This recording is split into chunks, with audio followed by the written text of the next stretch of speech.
Hey everybody, welcome. Welcome to today's episode of the Stocks and Options Podcast. My name is Pete Renzulli, here with John Napolitano. How you doing, John? I'm great, Pete. How's everybody doing? Good to see everybody on here. Everybody's doing good here. So we're just going to jump right into it. No holding back. We're going to talk about the elephant in the room, which is literally the stock market elephant right now, which is it good, bad, or not something anybody should worry about that Nvidia is so deeply ingrained everywhere right now? Is it great that it's carrying the market higher? Do retail investors have any idea what's going on? And should they be worried? Should anybody be worried as long as it's still going up? And what would happen if the stock starts to come back in? Yeah, Nvidia has been the dominant player. Obviously, there was news this week that it is now the largest company in the S&P 500, maybe with the exception today and yesterday because it has gone down a little bit. It's amazing how the trajectory of growth that it's had over the last several years, especially even now after the stock split, it's continued to go higher. So it is a dominant player. There was some momentum, obviously, after the split from the retail crowd, and that continues to kind of push the whole group higher. But eventually, what I get nervous is when the breadth of the market just doesn't seem to continue, or there to be any follow through. What I did see that was encouraging earlier in the week was energy caught a little bit of a bid in some other sectors, and you could see on the heat map that you just pulled up.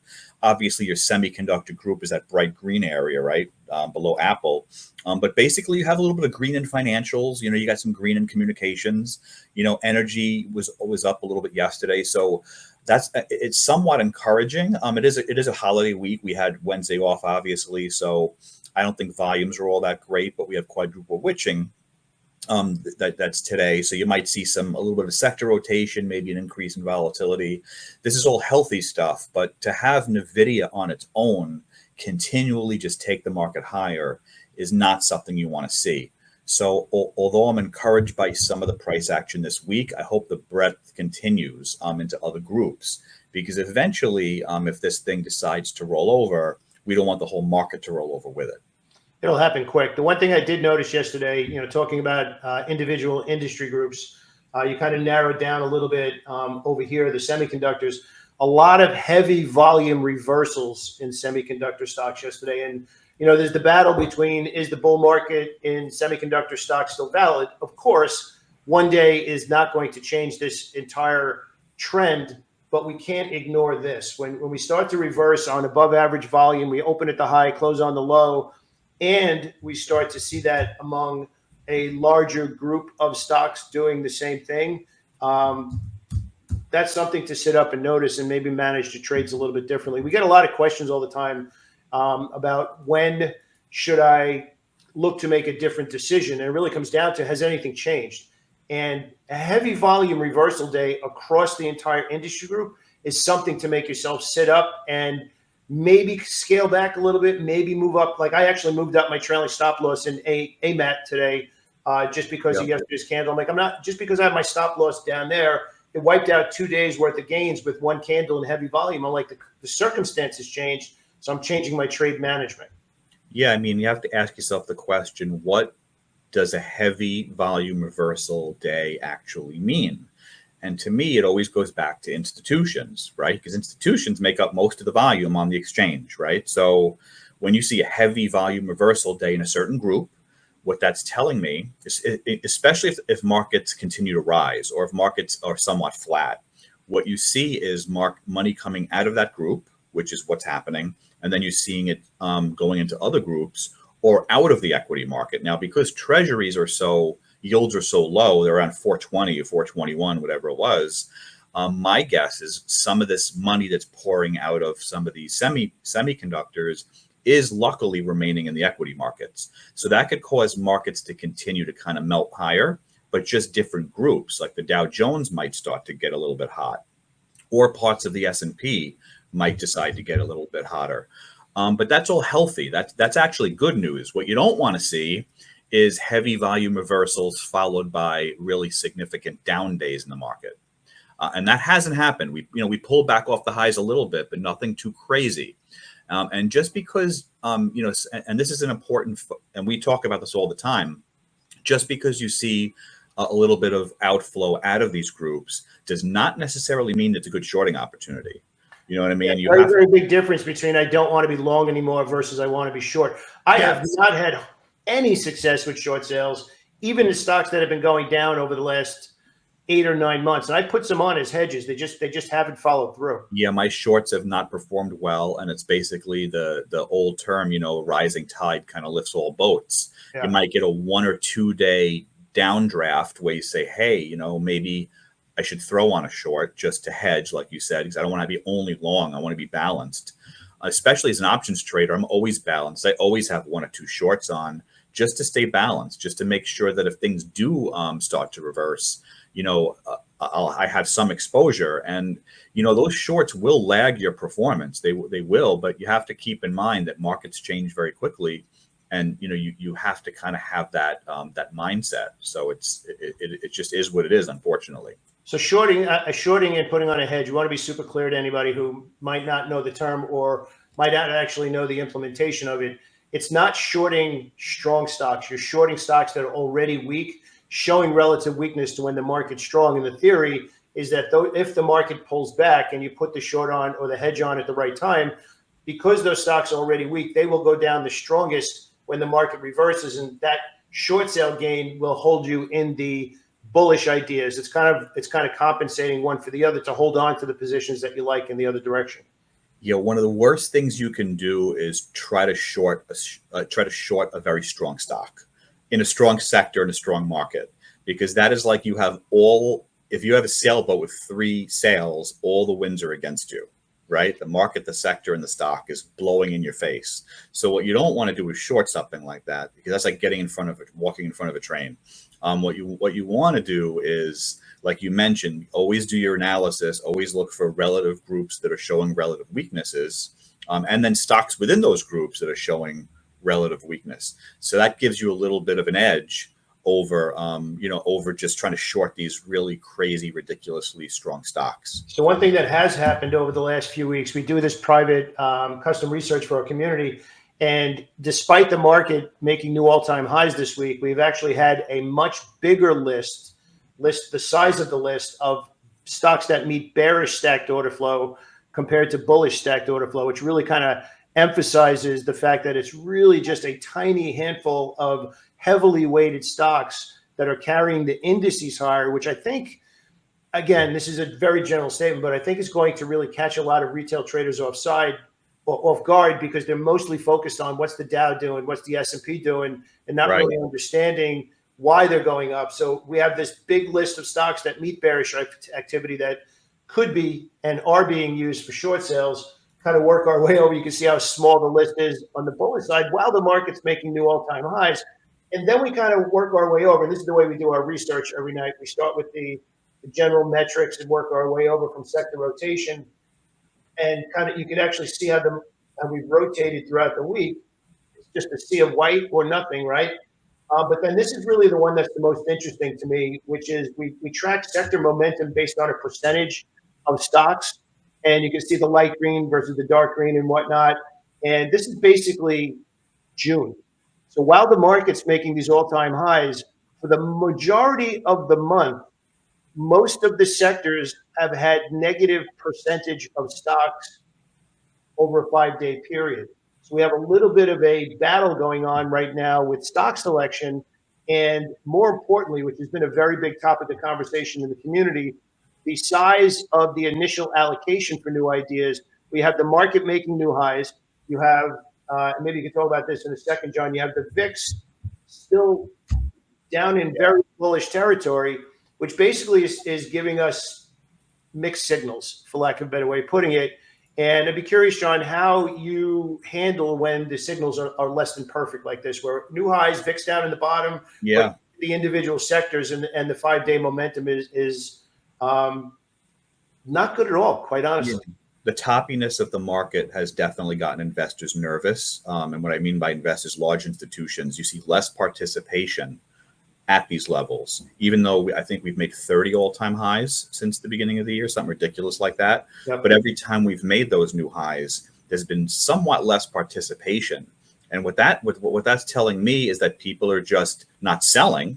but they're not necessarily buying and causing the momentum to go higher. We might get a slow grind higher just because money's being put to work, but there's just no enthusiasm. And you could tell it doesn't surprise me that you have more bearish signals than bullish signals, because basically they're just struggling to just continue along. And that happens usually at the top of a market. If you look historically, when you get into a lowering rate environment, which we're starting to head into, a tightening cycle, markets tend to lag once the cycle begins. So keep in mind the stock, and this is good for new traders to understand, the stock market is a forward-looking indicator, which basically means, hey, listen, what's going to happen in the next 6 to 9 months? Why should I buy stocks? Why should they go higher? Right now, all the good news is all the positive sentiment, the economy's buzzing along, employment's stable, rates are going down, all that's priced in already. So what's next? You know what I mean? That's what you got to ask yourself. And I can't come up with an answer. And I think that's what we're in for right now. It doesn't mean we're necessarily going to roll over. What it means is we're going to have trouble continuing to go higher, and some names are going to start to stumble. And that's what we're seeing. So to answer your question, with the VIX being kind of complacent right now, as an options trader, you basically have 4 choices instead of 2 choices. So you can go long or you can go short if you're a stock trader. If you're an options trader, you can go long or you can go short, but you can express each one 2 different ways, by being a debit trader or a credit trader. Now, when volatility is low, you want to be a debit trader. So Are we considering volatility alone? I just want to make sure everybody has context. Yes. So because volatility is cheap and low, that means that options premiums are generally not expanded or expensive. There are obviously exceptions. Individual stocks could have news and so on and so forth. I'm generalizing here, obviously. So with volatility being cheap, you can make the assumption that options premiums are cheap.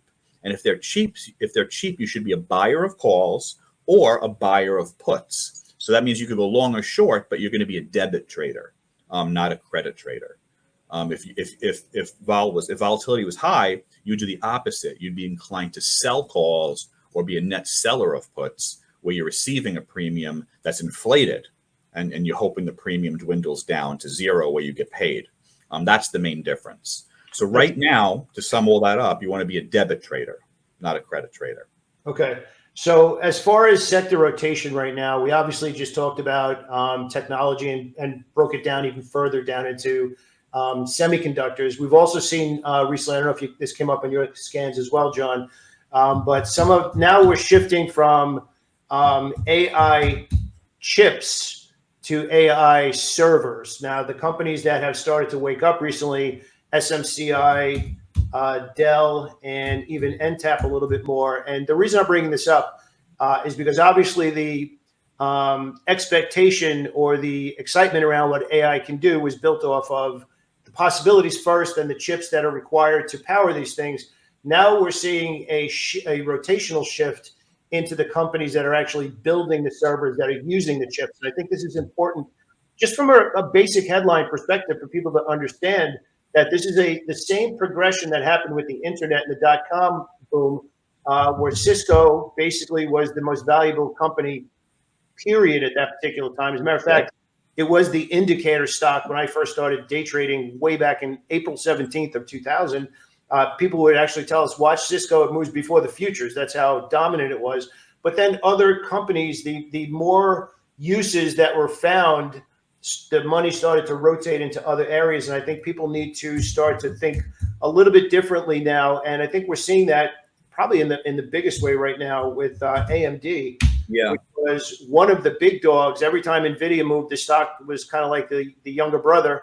And it's not at all now. So I think the ideas are shifting. What do you think about that? Yeah, I agree. I think that, the old concept of the picks and the shovels, right?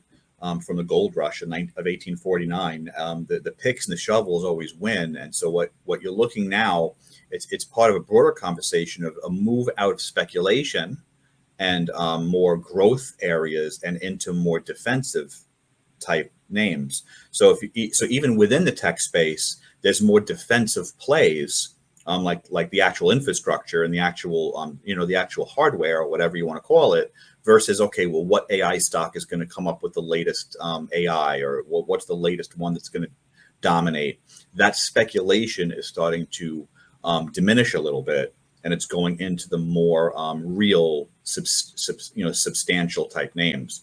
So I see it as a flight to quality in a very in a kind of a low key way, and that's something to keep an eye on. I think that trend could continue, and it could continue across the market and across sectors where you might see an outflow out of equities completely. If things were to deteriorate a little bit. Well, right now, money's staying there because the treasury yield has not started. That's the main reason. Yeah, Still that's the coming main. down, right? Yeah, so that the main thing I think what new traders need to realize is that the bond market is a lot bigger in some ways. If you look at sovereign wealth and all the different governments that buy our debt, the treasury market is dominant. So you have to look and see what they're doing to kind of see what the equity market's going to do. And again, it all goes back to institutions where if you're a money manager and you're managing billions of dollars and you can make, let's say, 5% on treasuries, that's a nice return for not taking any risk whatsoever. So if you think in terms of like these, if you can make something like that in the treasury market, it would behoove you to take money out of equities and into treasuries. Now that hasn't happened because treasuries are 421 or so right now. So that is, that's what's happening. But if that was to change, that could be a significant move, out of a lot of this. And it would start with the speculative stuff. Speculative equities would diminish, and some of the more defensive names would hold on, and you'd see that rotation occur.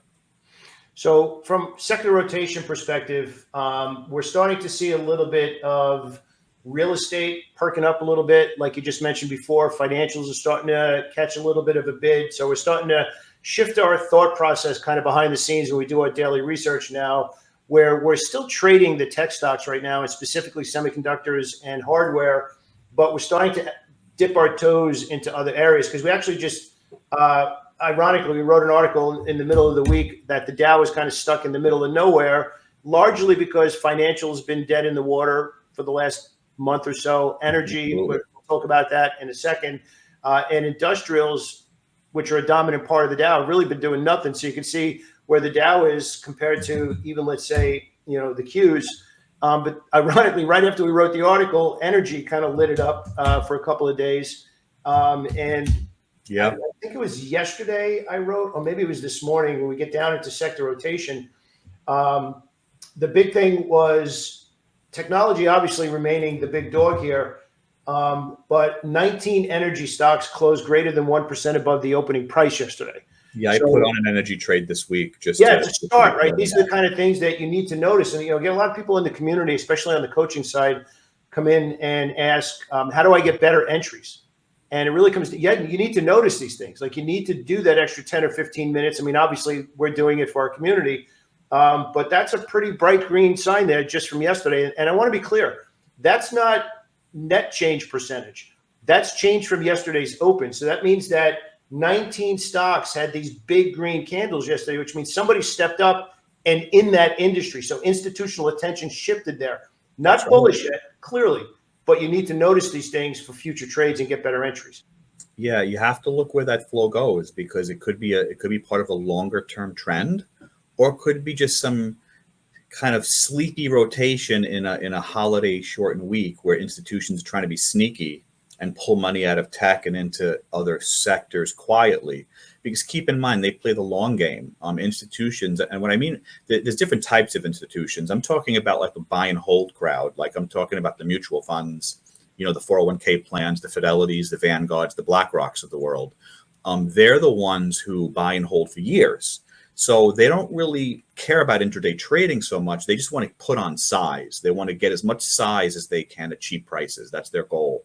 So when they see a beleaguered sector like energy, eventually energy is going to go up. We don't know when. It could be a year from now, but that's how they think. They're like, well, it's cheap.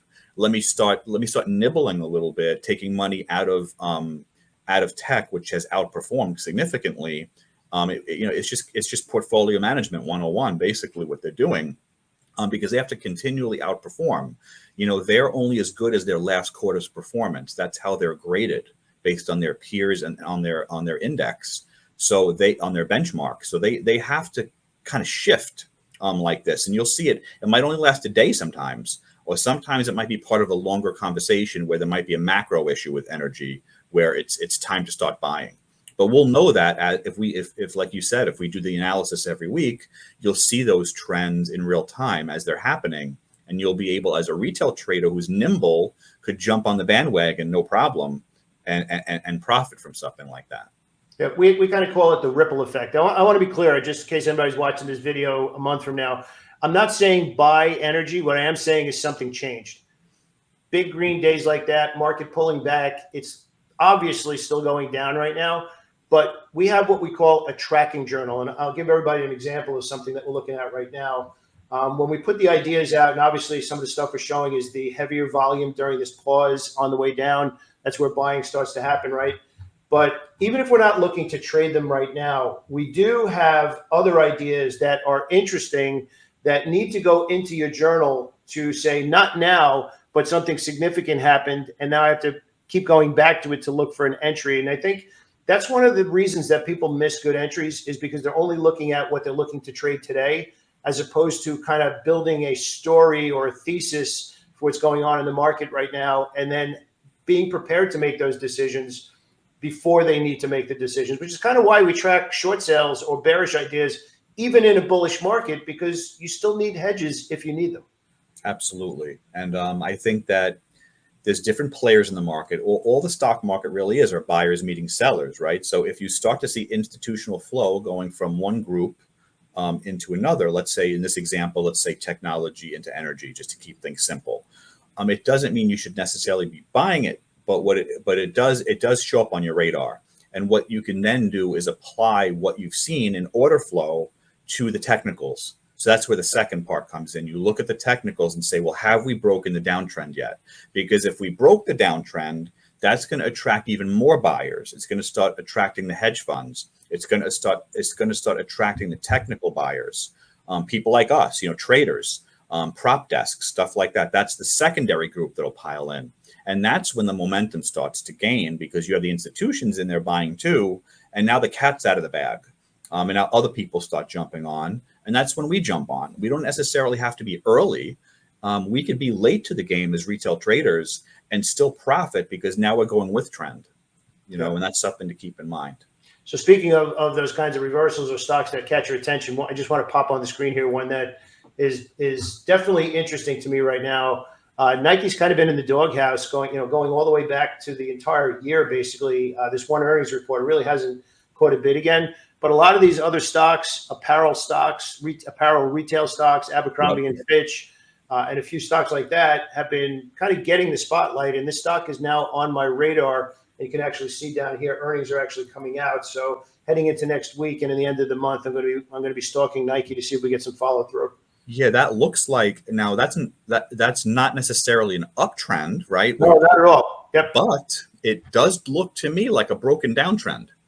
You know what I mean? So it looks like it's poking its head above of the last pivot high that it did from its lowest low, and that's basically it's also making higher lows. Yep, so slowly, right? Every couple of weeks here, it's able to stay a little bit higher. We call that holding the bid in our community. Exactly. So it's holding the bid. It's making kind of like it's kind of breaking the downtrend, and it's a very slight early stage uptrend. Like you said, it's a little bit early. But again, it's not about necessarily catching the bottom, right? It's about watching for the change and then seeing if there's follow through and then jumping on. So as far as where the VIX is right now, obviously volatility has not expanded. Do you have any ideas on your table that you're looking at coming up? Well, I think with the VIX being so compressed, and this is what we talk about sizing, right? When you're at the kind of all-time highs and things are very toppy, it could be very challenging. So anything that I do put on will probably be smaller in size. I want to be very clear about that. So, right now I'm not going all in on anything because I would like to see a healthy pullback or some sort of rotation occur where I could get into some of these newer leading sectors that should show some leadership in the future.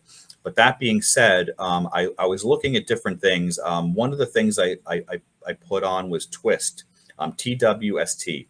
It's a healthcare bio. It's a bioscience company. You can see here It broke its long-term downtrend, and it's actually kind of in an uptrend now. If you look at it, it's already made some significant, higher lows, and it looks like it's poised to potentially break out if it could get past that little resistance area there.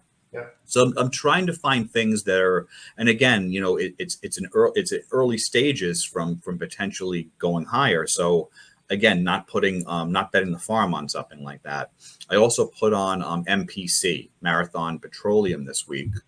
That one's kind of it pulled back significantly, and basically, again, it's just in that space. I think if energy catches a bid. And it did a little bit this week. This one could potentially run up a little bit, run a little bit higher. So again, almost a counter trend trade because it's in a significant downturn, but it looks like it's leveled off a little bit. And there's a lot of charts that look like this. Like if you look at Chevron, Exxon, Devon Energy, all of them, they all kind of look like this. This actually happens to be one of my favorite stocks in the energy sector, and you can actually see why. When it trends, it just moves beautifully. We've got a couple of these moves that lasted roughly 2 months. Yeah, it was a little bit oversold, and the whole group was oversold. So now, energy, this little subtle shift in institutional flow might be enough to kind of get that trend going again. And also, again, that support where it took off last time. That's not a coincidence. Yeah, exactly. So that's something I always keep on my radar. And on top of that, as an options trader, and I'm sure as a stock trading too, you could leg into something like this. I went ahead and I bought, I believe, the August calls on this. So I have a couple of months to worry about any kind of downturn or anything like that. And I only started with a starter position. So this way, as it continues to rise, I could add to it. So I think that's a really important lesson that maybe we could end today with, John. I think it's a mistake, or maybe just something that is not taught enough or learned enough in experience is, we built all this argument around should we be long, where is market breadth, it feels like it's pulling back, that kind of thing. You could still be long, but you don't necessarily need to be long. And if those don't know what long means you're buying stocks in the equity side of things. And obviously long on the option side means you're buying the options as opposed to selling them. You can still be long, but you don't need to be as long. You don't need to be all in all the time. And I personally think that's, and I hate to use this word, but it's one of the secrets of trading is adjusting your allowable risk to match what's available in the market and what's likely to happen next. Yeah, you have to have like a little bit of a mental sentiment indicator, right? To kind of come up with a sizing rule. And to me, when we're making 30 times all-time highs, 30 times this year, and every time the volume is getting smaller and smaller, that tells me that, hey, if institutions are backing off, maybe I should too. And that's what I usually do. So I'll still go long, I'll still find some opportunity, but I'm not going to go all in on anything until I see some follow through. Yep, exactly. I've been using the word follow through, Dave, quite a bit. So for me next week, I'm going to be looking at, obviously I'm looking to see is financial going to continue to catch the bid? Is real estate going to end up continuing this? Is mostly REITs, real estate. The home builder stocks have actually taken a little bit of a hit recently, Lennar and Toll Brothers and all those guys. Yep. So I'm actually looking more towards the larger funds with on the real estate side. Tech is still kind of hovering right around 50%. So obviously still strong, but we're seeing the heavy volume pullback. So that adjusting position size on those ideas. But that's kind of where I'm looking heading into next week. Yeah, I'm going to be doing the same. I think, I'm going to try to see what sectors, at the end of the today, I'll take a better look at like what sectors kind of held up this week, and I'll try to like narrow my focus best I can. And as far as sizing, again, I'm going to start with quarter positions. So if you could figure out what your maximum loss is per trade, let's say, then you could kind of back into how many shares or how many contracts you should buy for your maximum risk based on your stop loss. Once you figure that out, then you could figure out what a half position is or what a quarter position is. And that's usually how I kind of back off from that. So I'll start with quarter positions and work my way up. And that's what I'm going to start. That's what I've been doing this week. We actually had a very similar conversation on our coaching call yesterday at 12:30, where we have a specific way of teaching everybody how to choose the right risk for the right situation. And normally whatever that dollar amount is, you kind of have your initial entry and your stop loss, and you get the right share size for that window. But with the way the market's trading, and again, I want to give everybody a visual, when it looks like that, where it's not screaming green, that's for sure. Right. We're working that initial position in two pieces as opposed to just one with the original stop loss. So if we're wrong, it pulls back. It's half of what we intended to risk. If it does work out and move in our favor, now we're just taking two pieces to get to that share size as opposed to a perfect market where everything's green and you have a little bit more conviction to put that on. And I think that's a lesson that I wish I would have learned 20 years ago. That's for sure.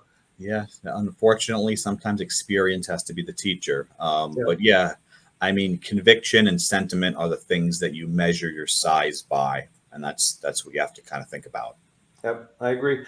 All right, everybody, I'm going to call it a meeting. If you want to learn a little bit more about working with myself and John on the stocks and options side, we'll have some links below the video. And if you have any questions, our support staff link email will be there as well. So have a great day, everybody. We'll speak to you soon. John, have a wonderful day. Thanks, Pete. Bye-bye. Take care, everybody.